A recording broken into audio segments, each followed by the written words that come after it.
Hello, Aries, and welcome to official chapter 1 of the story of I Am, the 2020 autumn reading from Planet Waves, focused on Mars retrograde in your birth sign, and then leading into the conjunction of Saturn and Jupiter in Aquarius. So that is the span of time.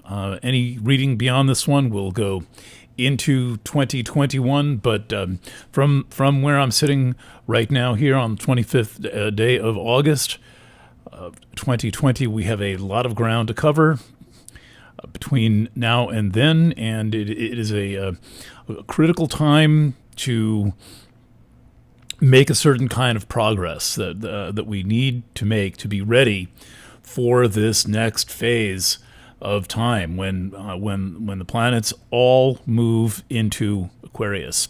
Not all, but let's say by weight and volume, nearly all of them, and then following by intensity, Pluto, which is moving into Aquarius in 2023 and 2024, and each stage is preparation for the next stage. So we want to go through these stages consciously and gently, and one step at a time, and Mars retrograde is a very important step, particularly for you because you have a strong Aries signature in your chart, and that means that there are many aspects of your life that come under the purview of Mars, and we all count on Aries for some very important things, including initiative, including the ability to assert ourselves against the status quo. We count on Aries for something that is not recognized by most astrologers, which is being at the intersection of the personal and the collective, thanks to the location of the Aries point in the first degree of your sign. So, with that said, let's consider the first idea here that I think is integral to the story of I Am, which is this idea that I am doing everything I can to bring back into the public discussion, you might say, such as this may be public. I mean, anybody in the world can see it, so okay, that's a good start. Maybe it'll ring true with one or two people. This is about self-actualization. The concept of self-actualization has roots in the 20th century, and it starts to become a popular idea in the 1960s and the 1970s as a kind of a goal of therapy, as an objective of doing work, personal work. So there's a kind of a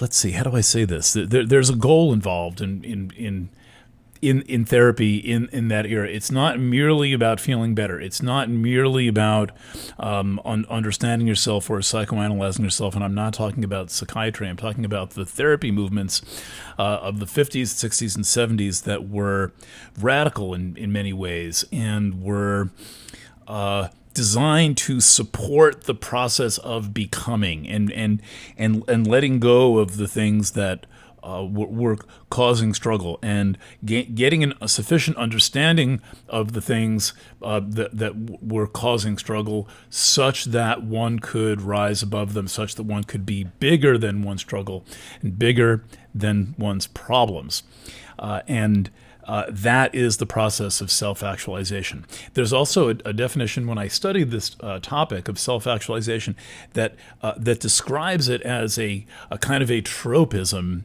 that exists within the psyche, an innate drive to become.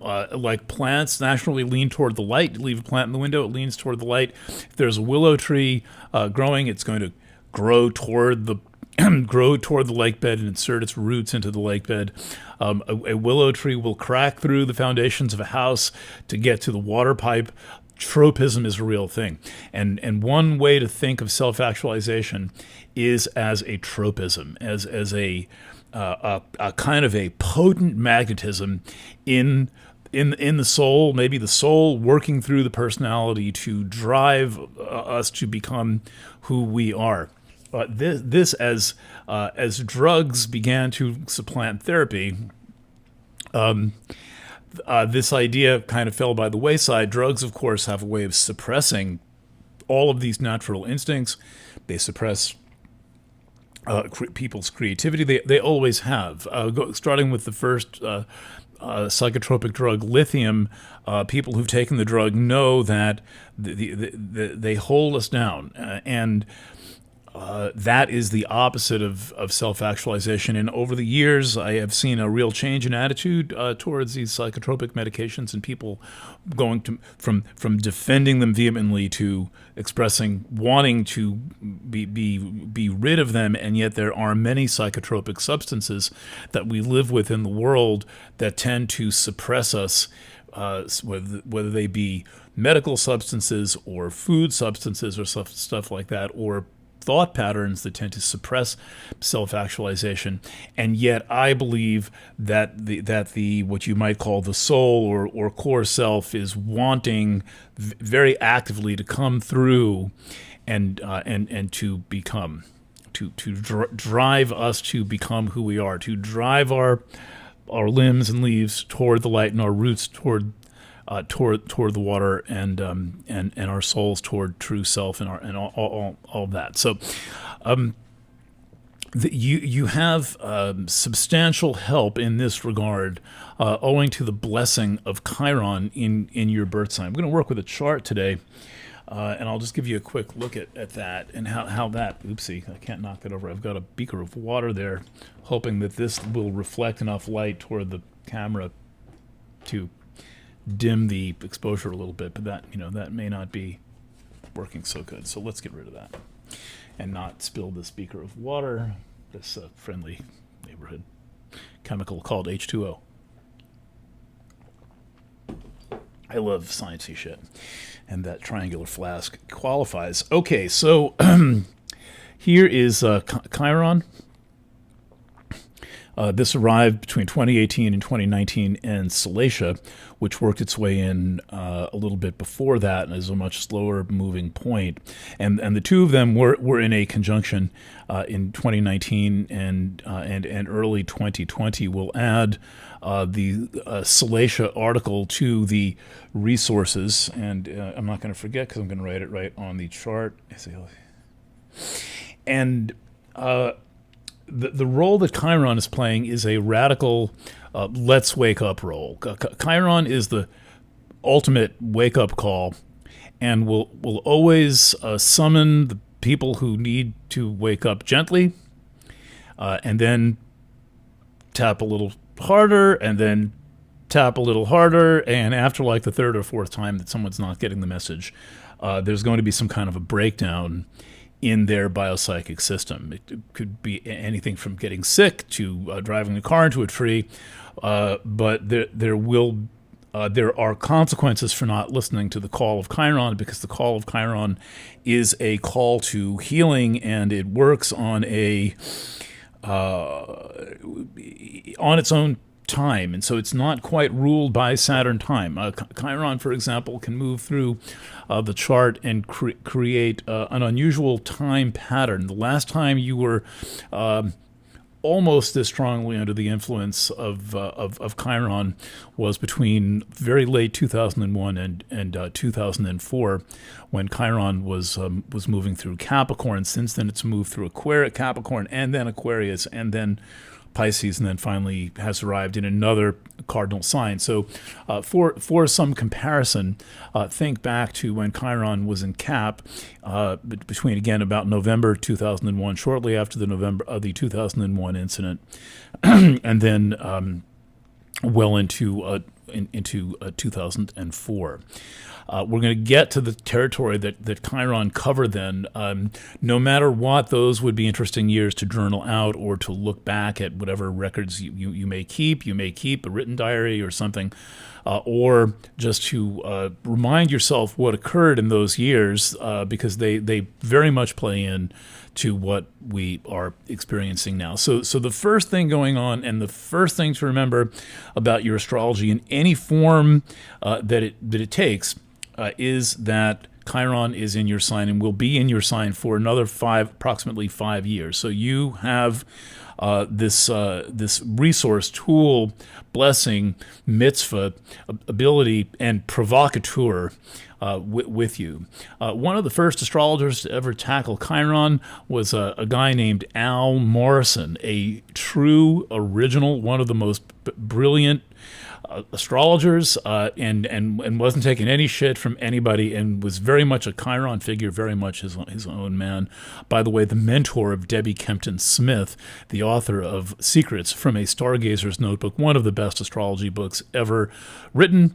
So Morrison's influence comes in there, and he was a person who you might say, in the true tradition of Chiron, always told the truth. And he called Chiron, there's a point to this story, he called Chiron the inconvenient benefic, a planet that works as a benefic, such as Venus or Jupiter, but it can do so in inconvenient ways. It's not always going to just like bestow gifts. There's often some tension in the action of Chiron.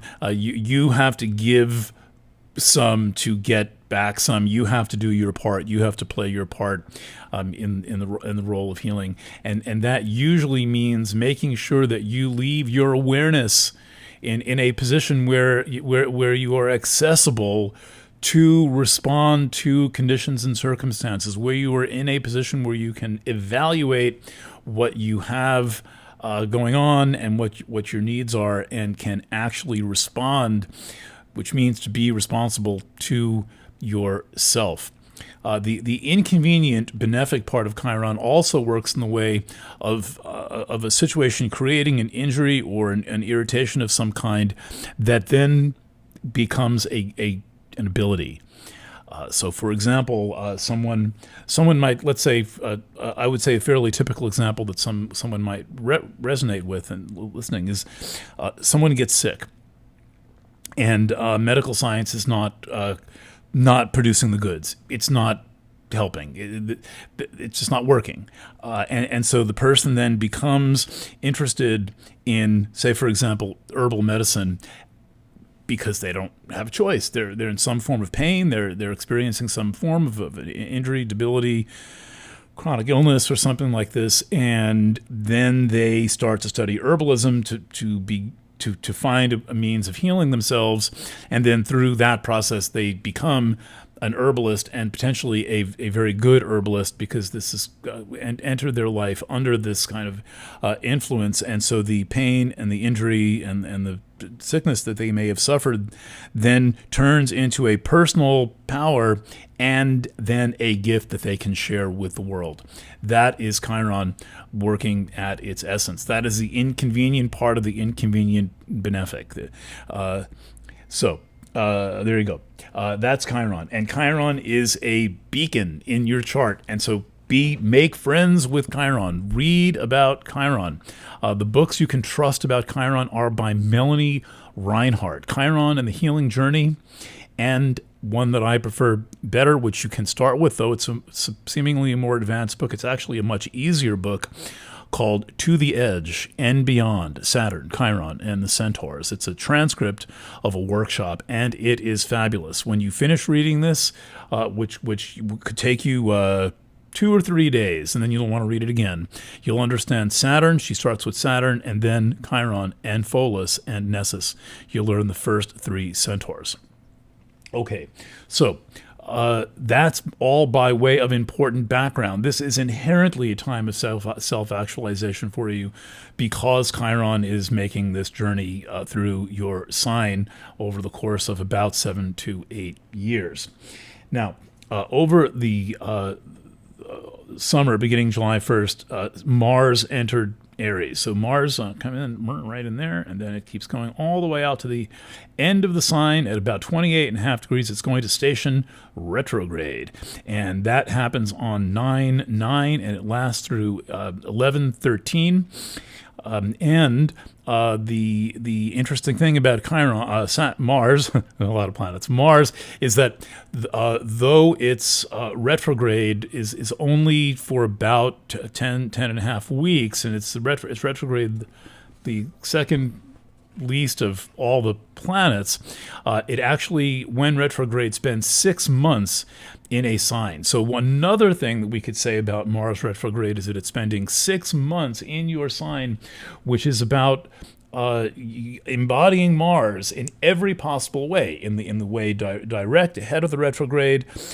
The station, which is very important this week, right about now, it's really like the whole first and second weeks of September are the focus of the station retrograde, where there is an unusual quality of Mars brought out, because Mars is normally an outer planet moving quite quickly, half a degree, 3/4 of a degree a day, but when it's stationing retrograde, it's moving more like Pluto. It's moving very slowly.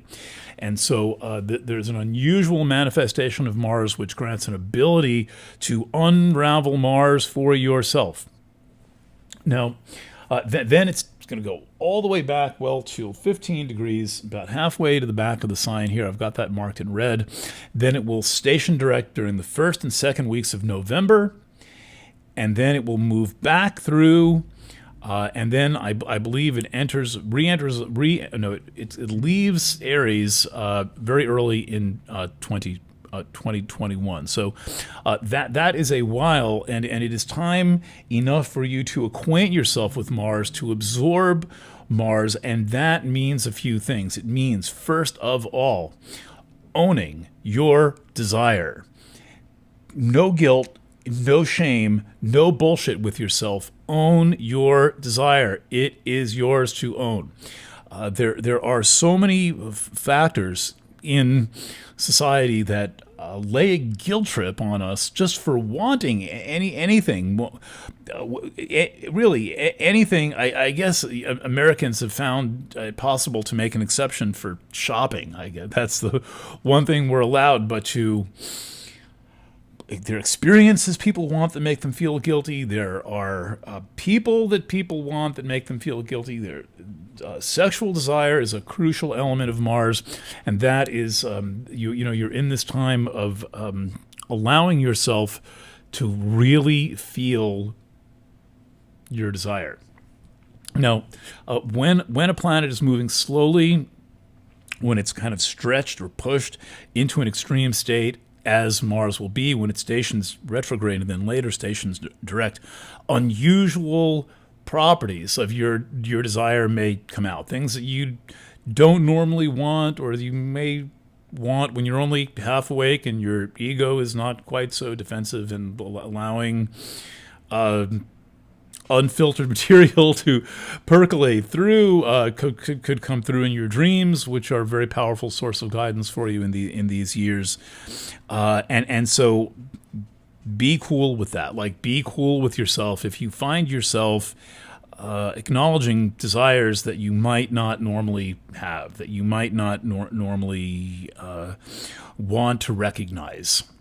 Okay, so another quality of Mars, particularly in Aries, this is crucial, and this I learned from Debbie Kempton Smith, is that this is the time to resolve your confidence issues.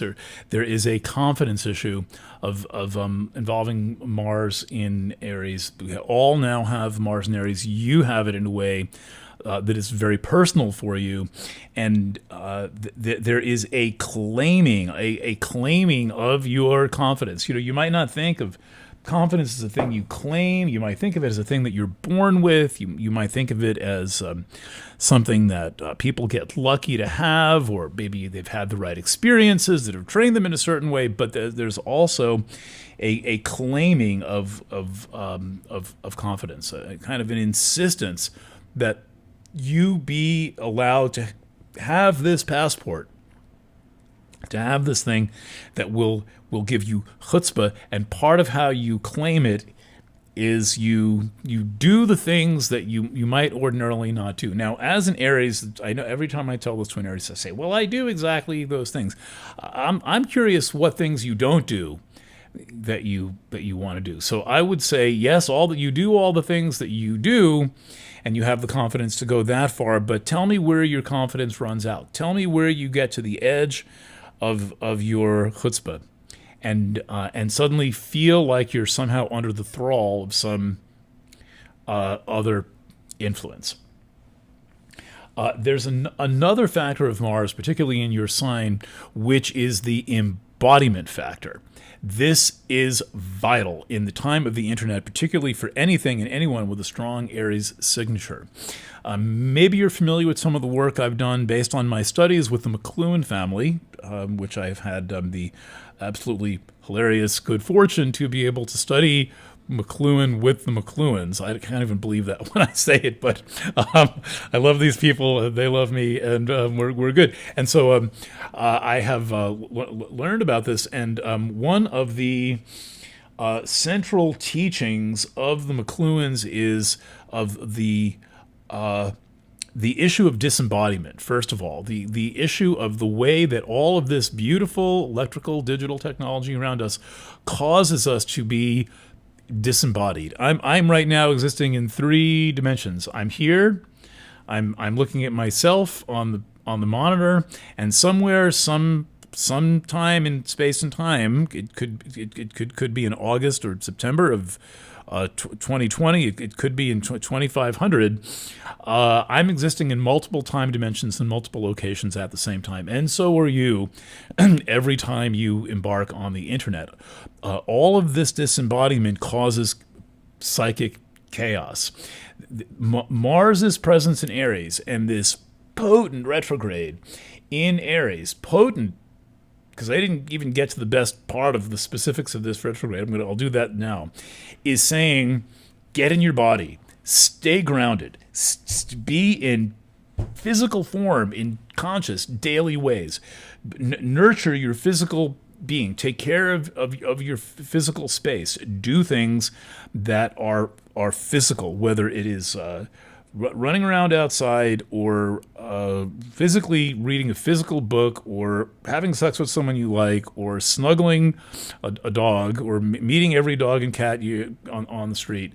That is physical. Dogs are very good training for what it means to be in your body, because they're so amazing at being immediate. They're present, and they're right there, and you have to meet canines. Cats are a little bit more aloof, but dogs like showing up, and they want to be engaged and played with. And I some kitties do too. So if your kitty is like this, spend a lot of time playing with your cat. Any critter counts, and be physically present, incarnate in the moment. Get the eye contact down. Get close enough you can smell them and they can smell you, and like you have a real conversation, and they look at you like, what do you want? You look at them and say, what do you want? And you're there. That's being incarnate. Do it. Okay, here's the wild thing about this Mars retrograde, and that will lead into a discussion of Capricorn, which will lead into a discussion of Aquarius, and I think that's where we're going to leave it. This will take a while, so I'm not going anywhere too soon. There is in the sky right now a square aspect, a 90-degree aspect, exact pretty much to the degree. If I don't have anything that tells me that, but we're within a degree between Pluto, previously the slowest planet, 248 years, and Eris, currently the slowest, popularly commonly known planet. There's a bunch of planets that are slower than Eris, but as one that's in commercial astrology charts, that's known by name to the world as the thing that caused the demotion of Pluto to being 135340 Pluto, right? Pluto is no longer just Pluto, the planet. It's now parentheses 135340 Pluto. It's a minor planet. Like, nothing changed about Pluto except they gave it a number. I don't know Eris's number. I really should, but I have a lot to remember. Anyway, these two guys are in a square aspect. They're going to hold this square for years. And so this is the this is the generational aspect of our time. Just like Uranus square Neptune in the 1950s was the civil rights movement and the H bomb. They came out of the same astrology. Just like the Vietnam War and the peace movement in the 1960s and the revolution and the sexual revolutions and the upheavals were Uranus conjunct Pluto in the 1960s, and just like Chiron conjunct Eris in the 1970s was both the gay rights movement and the women's rights movement, and then the birth of identity politics. Right, these were distinct periods of history with distinct planetary alignments. The holy living fuck, why are things so insane aspect is Pluto square Eris. I have no concept who's writing about this. I do not read astrology blogs. But if you see someone writing something interesting about Pluto square Eris, please email it to me at editors@planetwaves.net. I'm very curious what other astrologers have to say about this. What I have to say about this is that it is where the process that you have personally been going through of liberating yourself from the oppressive, the oppressive, let's say, tendency of family and society, its tendency to hold you down and to lead to your sense of limitation, the environmental factors that have you feel have limited you, the family factors that you feel have limited you, your relationship to the corporate world, which must be a kind of a love-hate relationship because you need it, you're good at it, and then on the other hand, you probably don't really like it very much. But you have been unraveling that and doing everything you can possibly do to get to the bottom of these influences and to find out what they are in your life. And now there's a moment of truth because this has been a long trip of Eris through Aries before pretty much any of us were born. You had to be born like in 1927 to have Eris and Pisces. And then Pluto has been on a 12-year trip through Capricorn. Not as long, not century and the third, but quite a while to be going through something. And now is the final meeting, the final point of contact between all of this Capricorn astrology and all of this Aries astrology. And therefore, this is a moment of birth for you. It is a moment of emergence into your true self. And so what I'm suggesting here is that the power of self-actualization, this innate tropism that we all contain and that you contain, is at maximum power for you, not only because of Mars retrograde, but I haven't even said what I'm trying to say, which is that Mars retrograde starts in a conjunction to Eris and a square to Pluto. So it is not only Mars retrograde, it is Mars retrograde activating big astrology for everyone, but it's in your sign. So it makes it exceedingly personal. And that means that it's an invitation for you. Now, as for what else is going on in Capricorn, we think of 10th sign, 10th house, because we have a natural chart. We think of Capricorn as and the 10th as being about profession, reputation, and fame. But the other thing is that they're really much more deeply about the influence of the family. And I know there is some debate in astrology whether that's a 4th house or a 10th house thing. As my teacher David Honor said, you have to read both. You have to read both for influences of the mother and the father. The 10th leans toward the mother. The 10th up here leans toward the mother. 4th leans toward the father. There is actually some stuff in here, but it's non-physical, so I haven't drawn it in. And look at all of this activity. There was the famous conjunction of Saturn and Pluto on the 12th of January, a big day in history. Then a repeated conjunction, the third one of which is about to happen, of Jupiter and Pluto. And that third one happens in November. And so this is about fully confronting all of the scenarios with your family. The way that you know that you're doing that is that you become free to do the things they said that you couldn't do.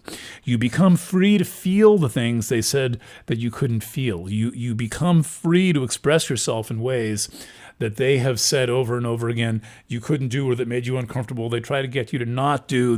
You know how families are. They're not necessarily thinking for you or thinking humanely, logically, whatever, and you have to deal with it. You're the one who has to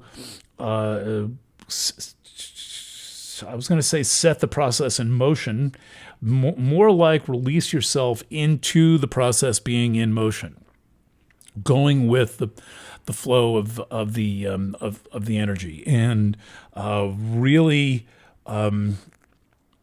cooperating in letting it happen. And you might say is letting yourself be your own boss, taking over the role of what parents were supposed to do, raising yourself in the way that parents are supposed to raise you, and essentially setting your self free from authoritarian bonds. Now, I say this in a time when the entire corporate and government structure seems to be queuing up to give everyone involuntary genetic modification injections for a pandemic that is basically over. And so we are coming into increasingly authoritarian times, and we're going to see more and more of this. You are well situated to be able to stand up to this and to stand up on behalf of others as well, but particularly on yourself, to make sure that you remain in command of your own well-being. Your well-being is your responsibility. No government ever did anything that helped your health. I'm sorry to say this. Your immune system is 1,000 times more powerful than any government, and infinitely more powerful than any vaccine. Because even if vaccines work, they couldn't do shit without your immune system, because what they're doing is activating the immune system. So it's like, well, thanks a lot, guys. I already have an immune system. It would be activated anyway by a natural dose of the pathogen. In 99 and 8/10 of cases, your amazing immune system does the job and gets the job done. So part of your autonomy is going to be maintaining your health autonomy. So start with this. Be in a position where you have real knowledge about your body, you have real knowledge about your needs, and you read and you study and you understand. If you're questioning vaccines and wondering what the big deal is and why some people think this is a real problem, read some books. Once you read some books, you will get it. There's no missing the issue. You may pick a different side of the issue. You may decide it's okay to inject 100 million people with monkey virus, but you'll at least be coming from a standpoint of informed consent. That is the bottom line with any health issue, is informed consent, and not just the piece of paper that the doctor gives you, but what you read on your own. Okay, one more point. The direction of all of this astrology, all of these points here, these two are going to be in Capricorn for a damn long time, probably as long as we live. But Pallas Athene, Jupiter, Saturn, and Pluto, one by one, are all going to head into Aquarius, and this is fabulous for you. It is a time of social and professional expansion. The 11th house is the actual house of professional status. It's not the 10th. The 11th is the house of professional and social status and of informal social leadership, and you are a natural at this. You are a natural because you're the person people look to. You're the person people trust to have a sense of right and wrong. Some may say Aries is a young soul, but even if that's true, you came into this life with a very strong compass, And part of that compass is that you have a tap into the public realm, which is pretty much the only thing better than Aquarius or Pisces to do that, which is the Aries point. The Aries point is the first degree of your sign, and the first degree of your sign is that thing that gives you that uncanny sense of let's say the temperature, barometric pressure, and direction of wind of the world of society. And suddenly, particularly the more of this work around your family that you do to unhitch yourself from the bonds of guilt, the more of that you do now in the next 3 months, the more you're going to appreciate, experience, and enjoy this major social renaissance. I mean, there ain't no social distancing with Jupiter and Saturn.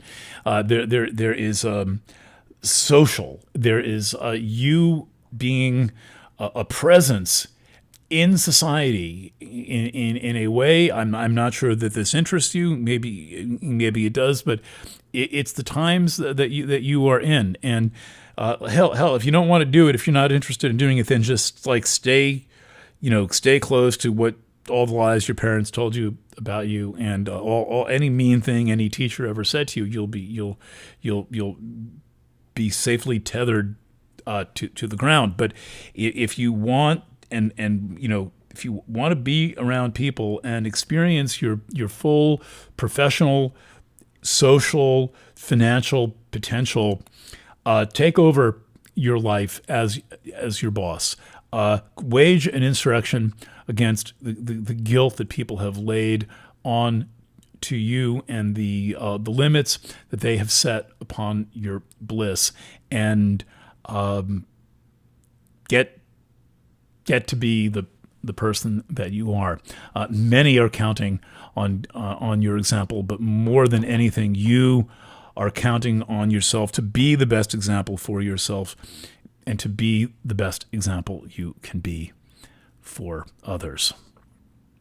Okay, the story of I Am is now officially underway. Please, if you do not have access to your rising sign, check your rising sign, because the astrology that I do is very sensitive to both the sun and the rising.